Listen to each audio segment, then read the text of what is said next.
ইতিহাসের মধ্যে লেখা হয়েছে মা প্রতিদিন সন্ধ্যার সময় তাকে ফিরে পান। আজকে সন্ধ্যা হয়ে গেছে, শিশু মুহাম্মদ সাল্লাল্লাহু আলাইহি ওয়াসাল্লাম বাড়ি ফেরেন না। কারণ কি, কেন বাড়ি ফেরে না?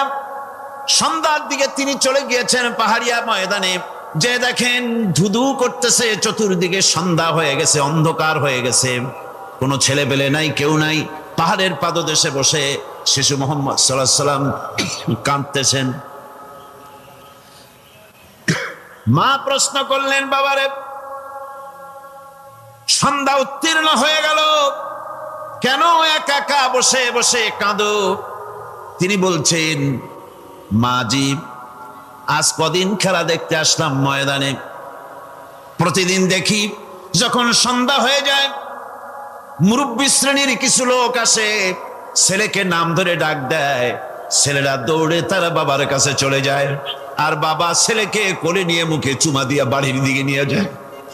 আমি আজ কদিন পর্যন্ত এই ময়দানে এলাম, কোনদিন সন্ধ্যা বেলায় তো কেউ এসে আমাকে মুহাম্মদ বলে একটা ডাক দিল না।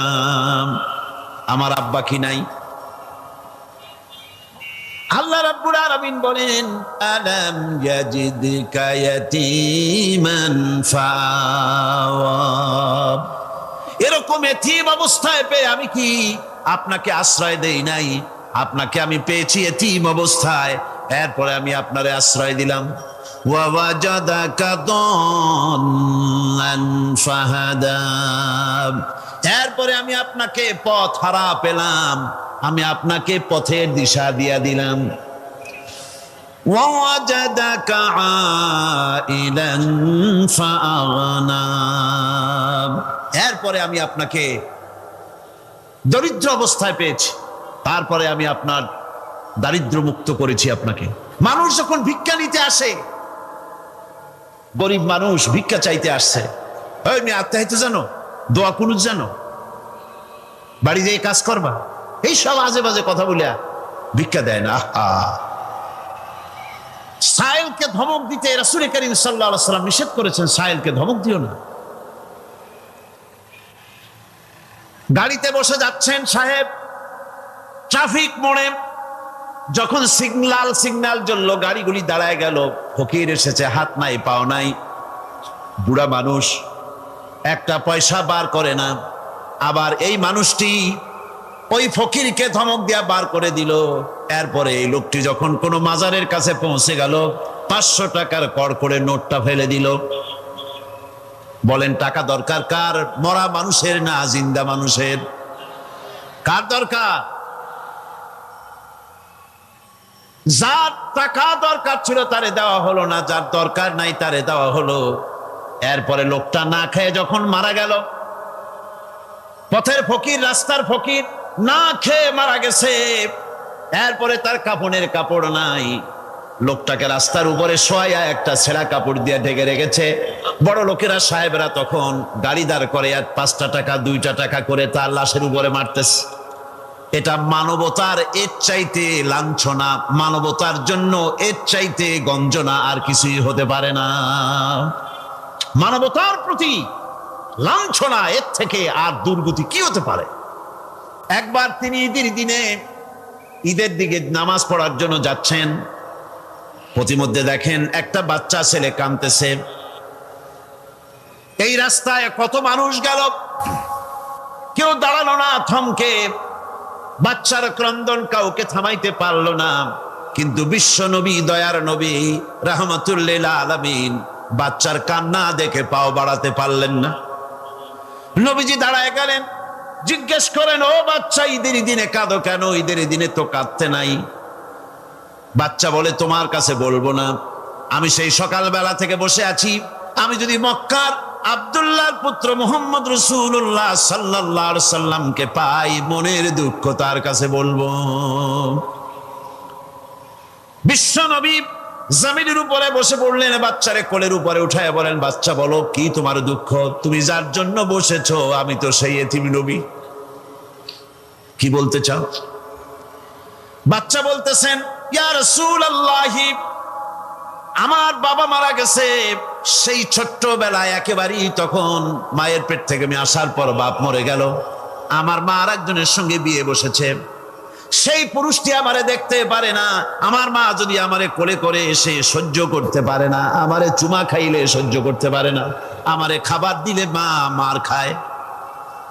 আজ ঈদের দিনে রাতে আমার মা আমাকে বললো, বাবারে তোমার কপাল খারাপ, তোমার বাবা মারা গেছে, তোমাকে সাহায্য করার কেউ নাই, আমি তোমার যত্ন করতে পারলাম না, কোলে নিয়ে সুমাও দিতে পারি না, আমার এমনই কপাল খারাপ। সুতরাং এতিমের দরদ এতিম ছাড়ার কেউ বুঝবে না। তুমি আজ চলে যাও, ওই রাস্তায়, ঈদের রাস্তায় দাঁড়ায় থাকো, মাঠের রাস্তার পাশে, বিশ্ব নবীর কাছে তোমার দুঃখ বলো, এতিমের দুঃখ তিনি বুঝবেন। আমি মায়ের কথা মতো এই জায়গায় এতক্ষণ বসে আছি, হুজুর আপনি দয়া করে, আমার কথা তো আপনার কাছে বললাম, আমার মনের এই দুঃখ। নবীজি বাচ্চার কথা শুনতেছিলেন, চোখ দিয়া পানি পড়তেছিল। বাচ্চাকে বুকের সঙ্গে জড়িয়ে ধরে নবীজি বলেন, ও এতিম, মুহাম্মদ সাল্লাল্লাহু আলাইহি ওয়াসাল্লাম যদি তোমার পিতা হন আর হযরতে আয়েশা যদি তোমার মা হয়ে যায়, বলো তোমার মনের দুঃখ মেটে নাকি? ছেলে ডুকরে কেঁদে উঠলো আর বলল, ইয়া রাসূলুল্লাহ, হে আপনি যদি আমার পিতা হন আর আয়েশা যদি আমার মা হয়ে যায়, এর থেকে বড় সৌভাগ্যের আমার তো আর কিছুই নাই। নবীজি এতিমকে বাড়ি নিয়ে গিয়ে হযরতে আয়েশার হাতে তুলে দিয়ে বললেন, আয়েশা রে, পবিত্র ঈদের দিনে আল্লাহ রাব্বুল আলামিন তোমার জন্য একটা উপহার পাঠিয়েছেন, এটা যত্ন করো। এতিমের প্রতি দরদ রাখার জন্য আল্লাহ রাব্বুল আলামিন বলেছেন, এতিম, মিসকিন, বিধবা, অসহায় লোক, তাদের প্রতি যাতে করে মুসলিম সমাজ লক্ষ্য রাখে, সেজন্য আল্লাহ পাক নির্দেশ করেছেন। এই সব গরিব মানুষগুলি, নারী, গরিব, অসহায়, নির্যাতিত, তারা ইসলাম কবুল করেছেন সর্বপ্রথম। সুতরাং ইসলাম পুঁজিবাদের আশ্রয়স্থল নয়, ইসলাম হচ্ছে দুনিয়ার সমস্ত মজলুম মানবতার আশ্রয়স্থল। যেরকম আলহামদুলিল্লাহ।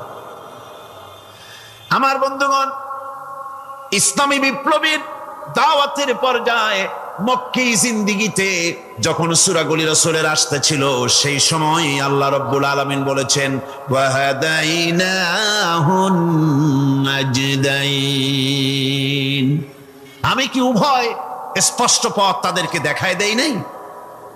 উভয় স্পষ্ট পথ তাদেরকে দেখানো হয়েছে।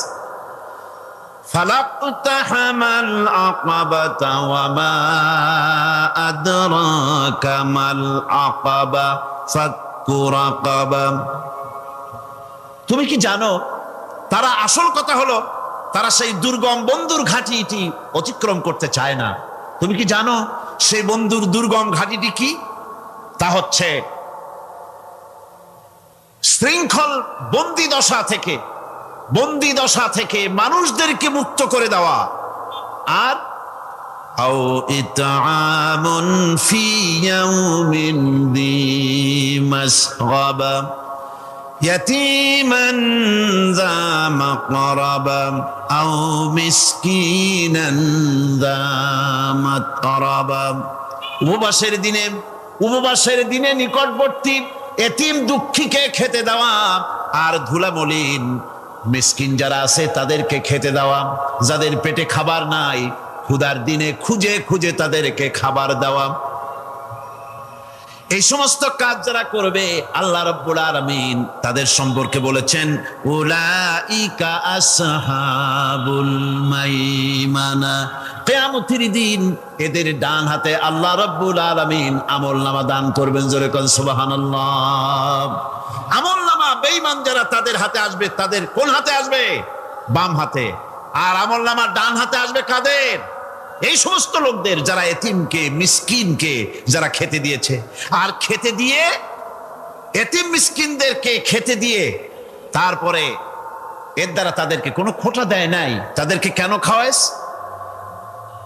কোরআনে কারীম বলছে, وَيُطْعِمُونَ الطَّعَامَ عَلَى حُبِّهِ مِسْكِينًا وَيَتِيمًا وَأَسِيرًا।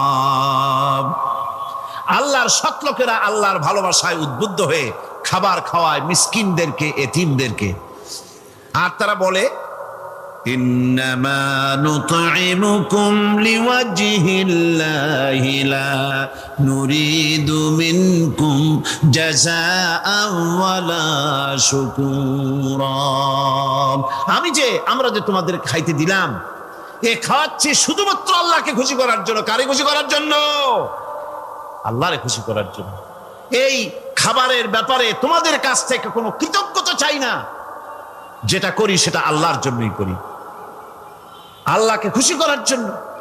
সুতরাং না কৃতজ্ঞতা চাই, না এর দ্বারা কোনো বিনিময় চাই। আল্লাহ রাব্বুল আলামিন এতিমের মাল সম্পদ আত্মসাৎ করার ব্যাপারে কঠোরভাবে নিষেধ ঘোষণা করেছেন। এতিমের মাল সম্পদ যেন আত্মসাৎ করো না।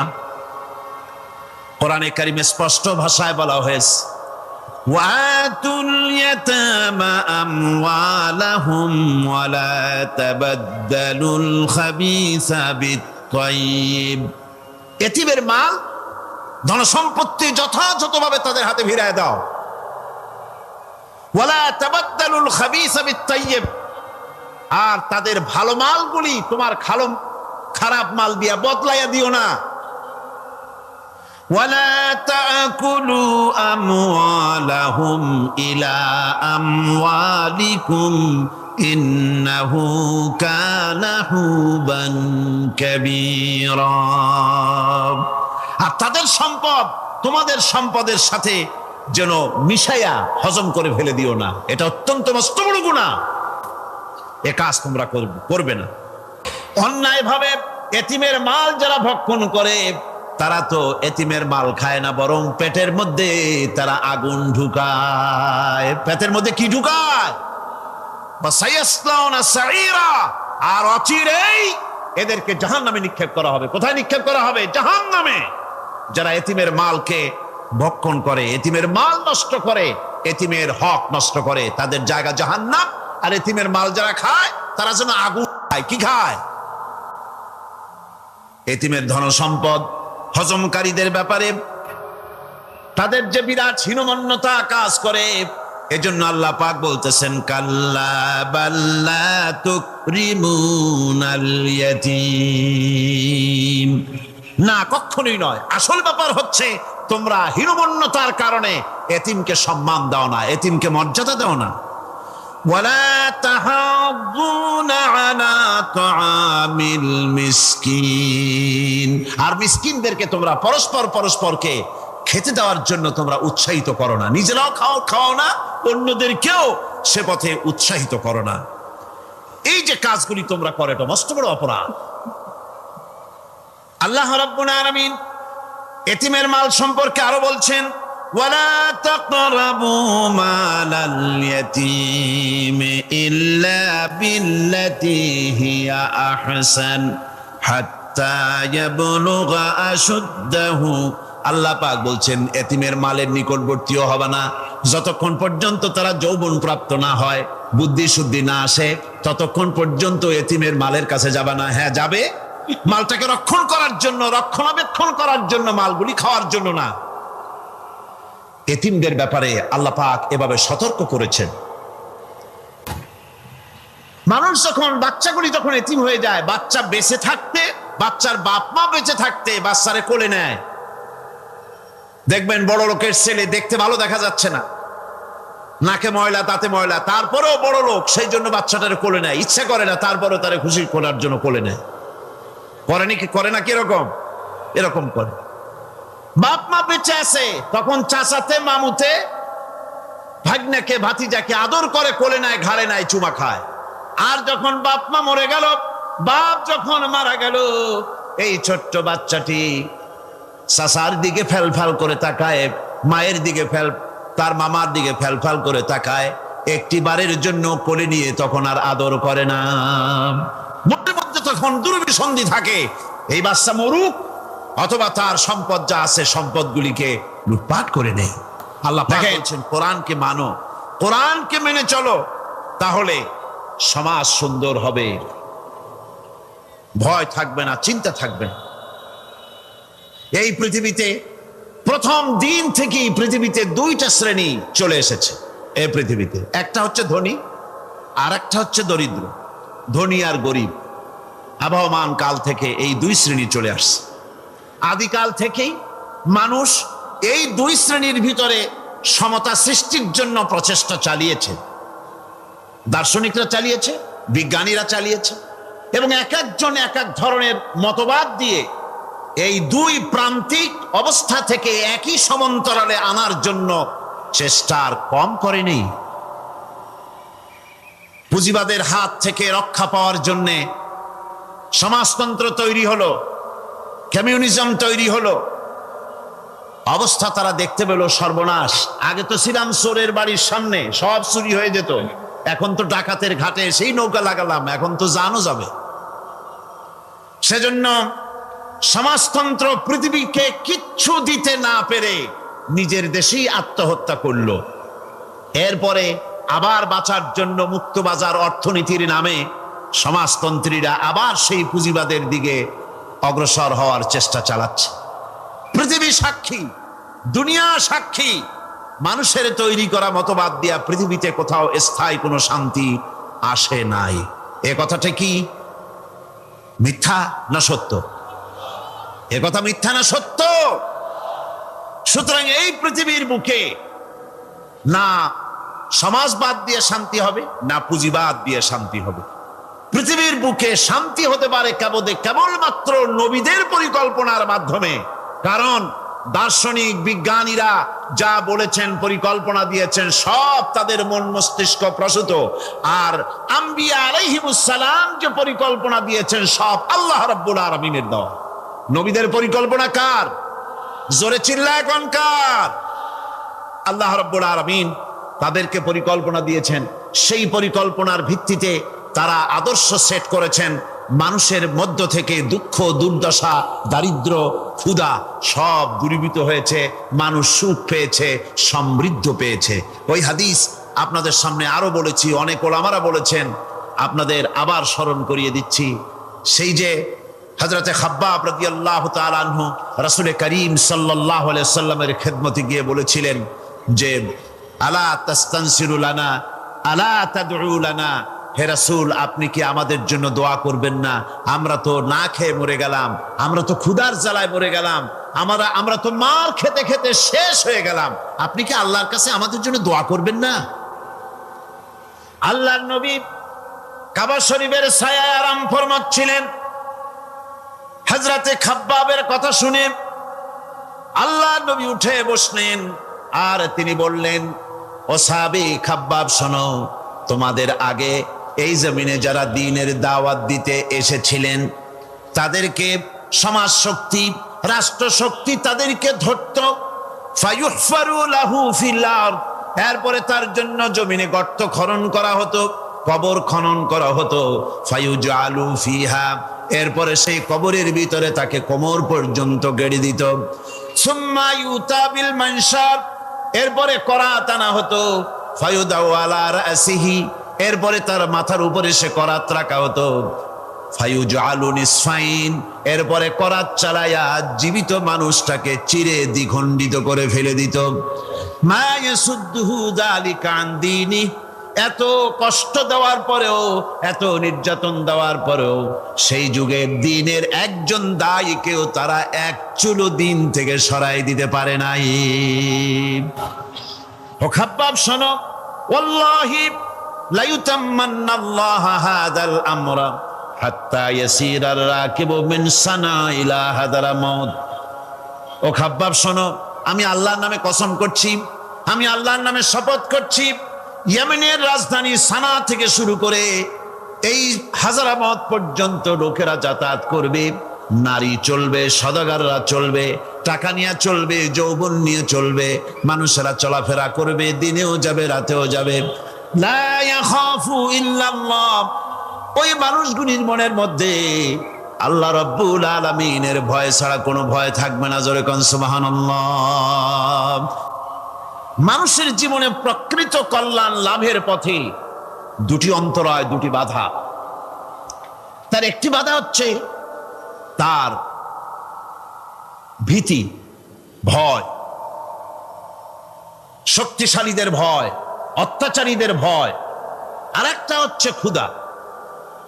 প্রকৃত কল্যাণ লাভের পথে মানুষের অভাব অনটনের ভয়, ক্ষুধা দারিদ্র্যের ভয় এবং অত্যাচারের ভয়, এই দুইটি ভয় মানুষের মধ্যে সেই প্রথম দিন থেকেই চলে এসছে।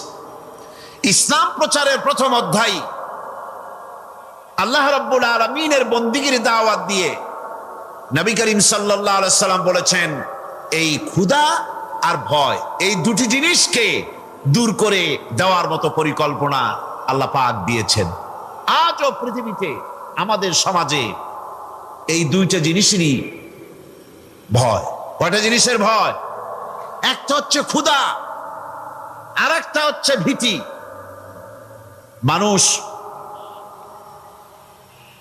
সমাজে, বাজারে, স্কুলে, বিশ্ববিদ্যালয়, শিক্ষাঙ্গনে কোনো জায়গায় আরামে বসবাস করতে পারছে না। মাহফিল এসছেন, নিশ্চিন্ত মনে ফিরে যেতে পারবেন।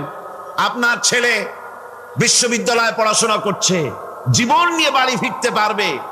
আপনার মেয়ে কলেজে গিয়েছে, তার ইজ্জত নিয়ে, সম্ভ্রম নিয়ে ফিরে আসতে পারবে, এই গ্যারান্টি আজ আর কেউ দিতে পারে না। সত্য কিনা বলেন? নবীজির কাছে আল্লাহ রাব্বুল আলামিন কোরআনে কারীমের আয়াত নাজিল করলেন, নবীজিকে শোনায় দিলেন। এই দুটো জিনিসের গ্যারান্টি ইসলাম দিচ্ছে, আল্লাহ পাক দিচ্ছেন। তাহলে এই ফালইয়াবুদু রাব্ব হাযাল বাইত। ক্ষুধার সময় যদি খেতে চাও, ক্ষুধার সময় যদি পেট পুড়ে খেতে চাও, আর বিপদের সময় যদি নিরাপত্তা চাও, আরামে যদি ঘুমাতে চাও, তাহলে কি করো? ফালিয়াবুদু রাব্ব হাযাল বাইত। এই ঘরের মালিকের ইবাদত করো। কোন ঘর? আল্লাহর ঘর। এই ঘরের মালিক কে? আল্লাহ সুবহানাহু ওয়া তাআলা।